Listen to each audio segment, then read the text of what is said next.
सभी का वाईबीएम बिहार झारखंड में मैं हूं आपके साथ मुदिता। बिहार की राजनीति का मौसम फिर करवट ले रहा है। बयान, पोस्ट और बयानबाजी के बीच एक सवाल हवा में तैर रहा है। क्या तेज प्रताप यादव की घर वापसी होने वाली है? क्या वो अपनी बनाई नई पार्टी को छोड़ फिर से आरजेडी में लौटने वाले हैं? सोशल मीडिया पर जारी हुई 2 पोस्ट ने इस अटकल को और हवा दे दी और अब चर्चा सिर्फ पटना की गलियों में नहीं बल्कि पूरे बिहार की राजनीति में छिड़ चुकी है। सब कुछ एक मामूली सोशल मीडिया पोस्ट से शुरू हुआ, लेकिन राजनीति में मामूली चीजें अक्सर बड़ी खबरें बन जाती हैं। एक तरफ आरजेडी में पंचायत मंत्री दीपक प्रकाश को लेकर एक पोस्ट डाली, ठीक उसी पोस्ट के कंटेंट को शब्द दर शब्द कॉपी कर तेज प्रताप यादव ने भी अपने सोशल मीडिया पर शेयर कर दिया। दोनों पोस्ट में एक ही लाइन, सासाराम में जमानत जब्त कराने वाले निर्दलीय प्रत्याशी राम नारायण पासवान की काउंटिंग एजेंट बने दीपक प्रकाश, बिना चुनाव लड़े नीतीश सरकार में मंत्री बन गए।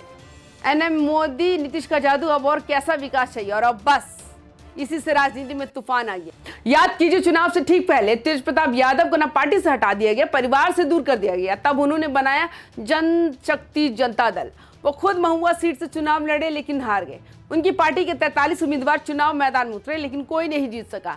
हार के बाद तेज प्रताप राजनीति से कुछ समय शांत हो गए, लेकिन हाल के दिनों में वो फिर एक्टिव हो गए, फिर ब्लॉग बना रहे हैं और फिर अपने पुराने अंदाज में सियासी तीर चला रहे हैं। तो क्या ये संकेत है कि उनकी राजनीतिक ऊर्जा अब वापस उसी मंच पर लौट रही है जहां से सब शुरू हुआ था? अब बात उस मुद्दे की जिसने इस कहानी को जन्म दिया, दीपक प्रकाश विवाद। एक तस्वीर वायरल हुई जिसमें दीपक प्रकाश, जो अब बिहार सरकार में एक मंत्री है, एक निर्दलीय प्रत्याशी राम नारायण पासवान के पोलिंग एजेंट के तौर पर मौजूद थे। लोगों ने सवाल उठाया, जो व्यक्ति खुद चुनाव नहीं लड़ता, जिसे कोई राजनीतिक पहचान नहीं थी, वो सीधे मंत्री कैसे बन गया?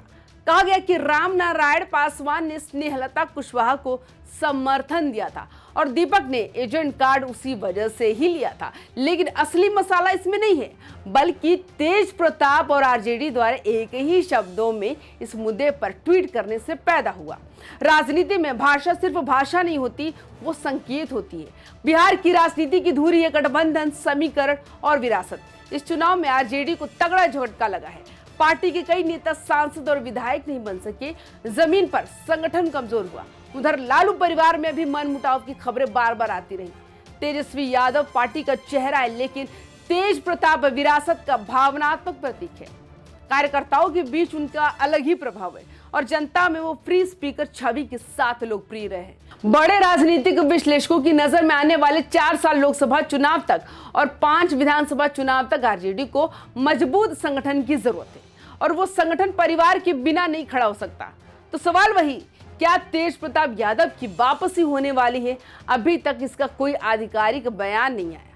परिवार के भीतर गहरी दूरी की भी बातें सामने आ रही है और तेज प्रताप की पार्टी अभी औपचारिक रूप से एक्टिव नहीं है।